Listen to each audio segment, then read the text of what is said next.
To sum up my reaction to Lights in the Piazza in three words, I'd say fascinating, immersive, and original.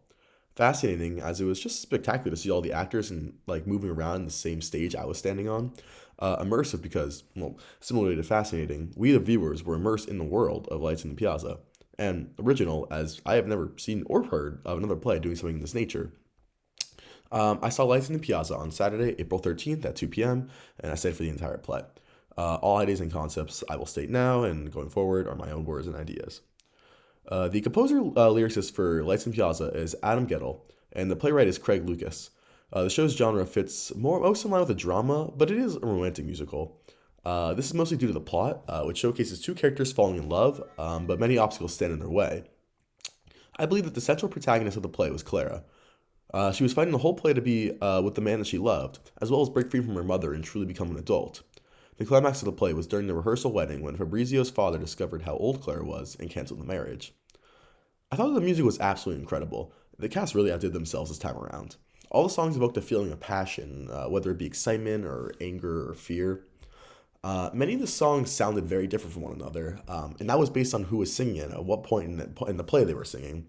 Like the difference in score reflects each character and how they're feeling at that point, which I believe was a calculated decision from the composer. The director for this production was Tommy Infrate. The stage that was used was incredibly original, as it was an immersive experience. The actors were on the same stage that we were on and even interacted with us throughout the play. The cast most definitely fit their roles. I went to see the play with my friend, and he mentioned how Fabrizio's family looked like they could be like a real life family, and I totally agree with him. Like that is true. They all look very similar to one another. They also worked together brilliantly as an ensemble. There was a good amount of diversity in the cast as well, both in race and gender. There was a specific moment early on in the play where there was just so much happening, and it was incredible. Like there were actors all around the stage doing their own thing, so it made the immersive experience all the much better. And I think this was done just to portray how busy and exciting this play will be going forward. So the actor I'll be speaking about is Fabrizio, played by Samuel Katzman. He captured Fabrizio's character perfectly. He had a very difficult accent to maintain the whole play, yet he kept it perfectly the entire time, both while speaking and singing. He worked super well with all the other actors on stage, and his timing was always impeccable. Early on in the show, Fabrizio sings about his love for Clara, and Samuel does an amazing job of capturing the raw emotion that Fabrizio has in this moment. His voice was incredibly powerful, like truly embodying Fabrizio to the fullest. It was this performance that made me know that I was going to speak about him in this video. It really blew me away. And at the end of the first act, Clara is rushing around endlessly trying to find Fabrizio, and while she's doing that, Fabrizio himself is rushing around trying to find Clara. Samuel did an amazing job at showing just how like worried Fabrizio is in this moment. Like he was all rushing around. He even lowered his voice like to even capture like just further capture the fear that he had in this moment.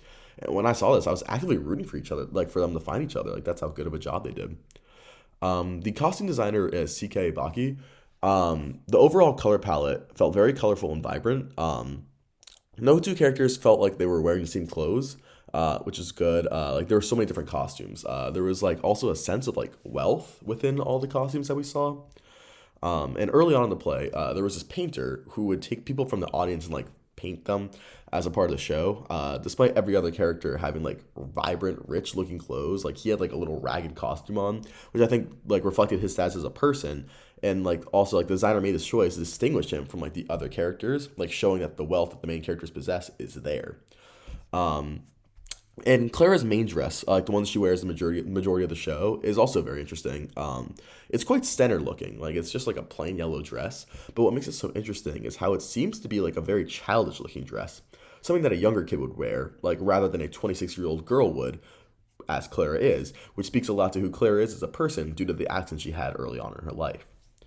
As a whole, the work of the artist was incredible, and it was very well hung together. All the characters felt like they were in the same world, and it felt realistic, like they were real people. And the artist's overall purpose was to make a world that felt real. By immersing us onto the stage and by making these characters look and feel real, it makes it clear that the goal was to make a world that feels real. This made me realize that theater isn't black and white. It doesn't have to be this big stage where the actors are all in front of you speaking to you. It can be so much more than that. Like you can be on that big stage, and the actors can speak around you. They can interact with you and feel real. And I think that is my biggest takeaway from this play.